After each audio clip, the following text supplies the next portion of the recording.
Hey everyone. So today I want to talk about some things that I found after Sarah died that people would say things and with good intention, but they hit me the wrong way. And it was one of those things where I was like, why is this bothering me at first? And then like it feels like there's no thought behind it, or people were projecting their feelings, their religion, their beliefs, their experiences onto me. So instead of kind of just being there, they were either trying to fix the problem or ease pain in a way that didn't relate to the situation, or found people comparing their situations to mine, and it would make me really, really frustrated. And the more I heard certain things, the more frustrated I got about it. So in one of my grief groups, I reached out to everybody. I was like, hey, does this happen to you? What are some of the things that people say that get to you? They may be well intended, but they still hit you the wrong way. And I was amazed. I was really, really amazed. There was over 200 comments, all of them with multiple phrases, like just simple phrases that got to them. And most of them are well intended. Some of them are just ignorant. But what I found is we in this group related to a lot of them and have heard a lot of them. And there were so many that I ended up having to categorize it, and this is going to be a multi-part video, so there's going to be a couple more videos. Today I wanted to start off with ones that were really based around religion. Some of the comments that are based around religion or faith or belief systems, and all of them, multiple people shared or agreed that they had heard these comments as we discussed them. And the last one on here, the last two were heard a lot. But one of the things I found because I don't follow a specific religion or belief system, what I found is a lot of people have projected, and we have a public our story is very public, and Sarah's story is public, and we didn't share religious views or political beliefs, that kind of stuff. But what we found is people would project their belief systems into our situation and use these words that are comforting to them in their situation or in their life.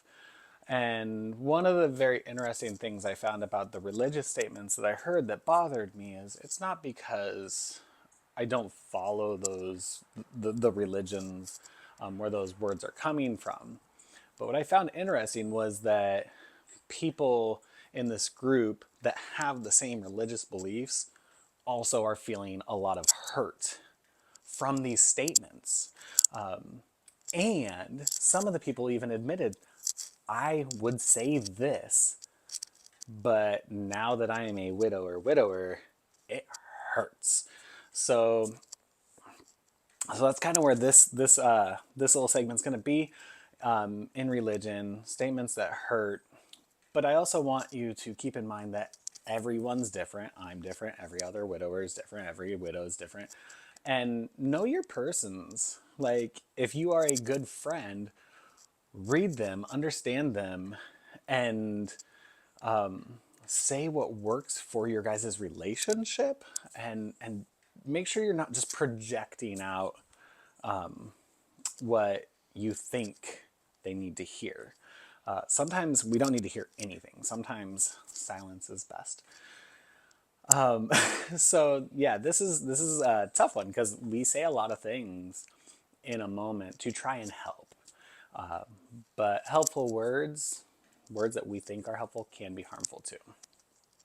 So let's get it started. And ones that I've heard specifically, I will also share that they've been said to me, and kind of my perspective on that. One of the ones that was less talked about was, you should be happy that they're in heaven. And this was said specifically to somebody that's not religious, and so and didn't have feelings about the afterlife. And so that was kind of a punch to the gut for that person, I believe. But we, as the widow and widowers, aren't happy that they're anywhere else. And that was the consensus in the discussion.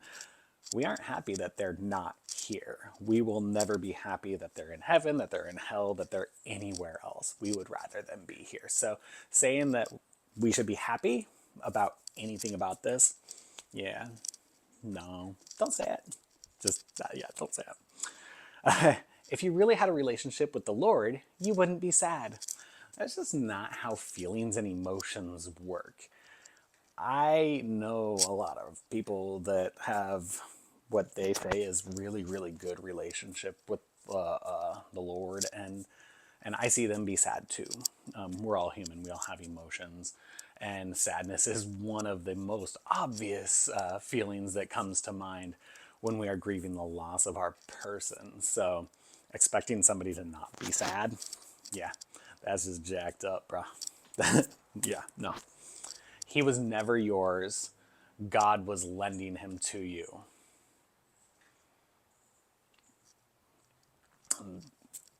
This comment wasn't favored by many.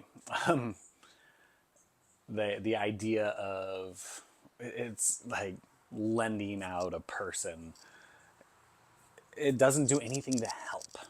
That only causes hurt, right?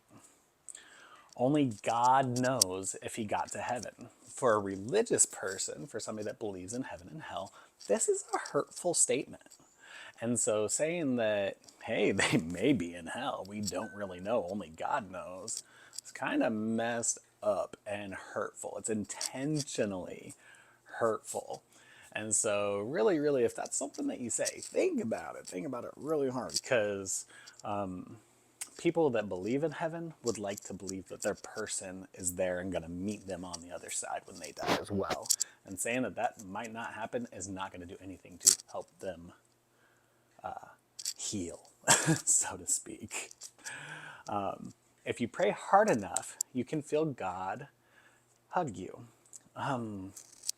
The person that put this comment, I believe, is Christian and believes in God, and the frustration comes that they've never felt anything like that and don't believe that they ever will, and praying hard isn't gonna make it happen, and this is just kind of ignoring the reality of the death of their person, and don't want a hug from God in this point. You want a hug from your person, right? You want a hug from the person that is now dead and will never ever be able to hug you again. So that one kind of it hit me, because as somebody that doesn't believe in God,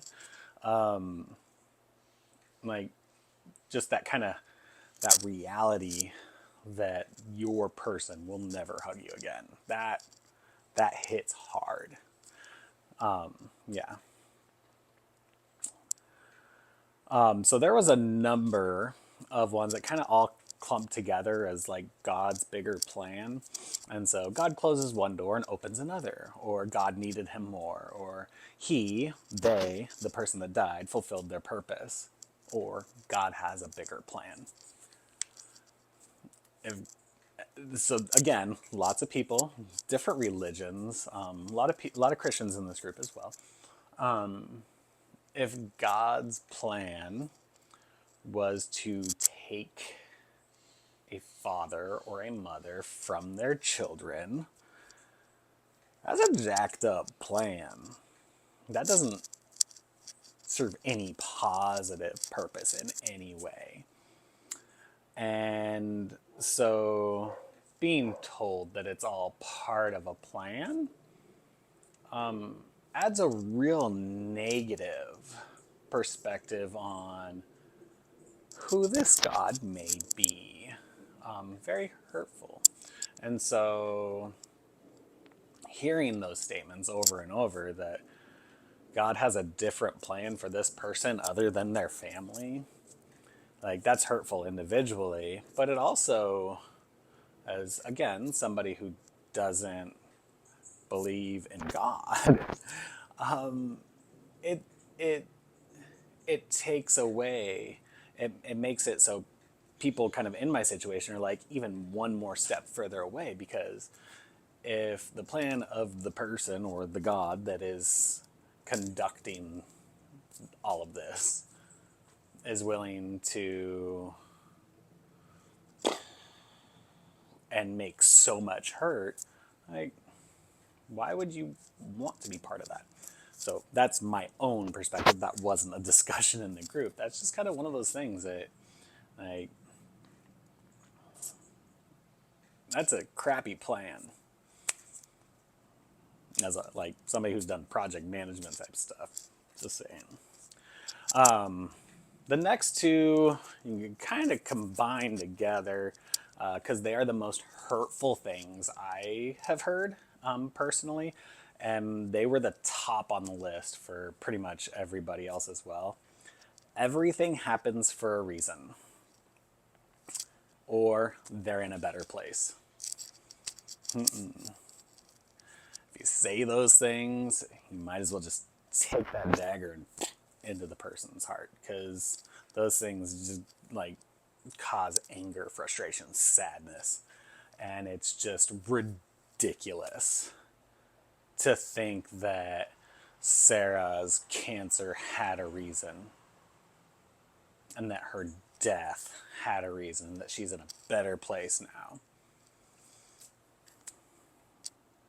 For me, Sarah being ashes in my house and in a niche in a wall and in the places that we've spread her ashes is not better than being with her kids.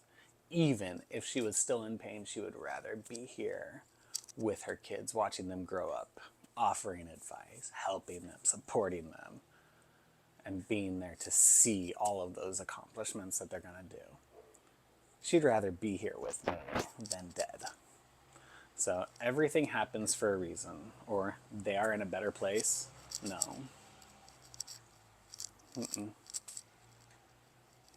Not at all. All right, guys. So this is a heavy topic, and I get that, and I understand that. Oh, there's a birdie. I understand that talking about religion is a little bit difficult. Talking about things we shouldn't say can be difficult, and it's all subjective. Everybody's different, so these different things may trigger me, but not another person. All right, they can hurt people in different ways. Some people are going to appreciate them. I think one of the biggest things to consider is don't necessarily try to compare your situation and your life to their life, because there is no comparison. That's all there is to it. And so when we try and project our belief systems onto other people, it can really be hurtful.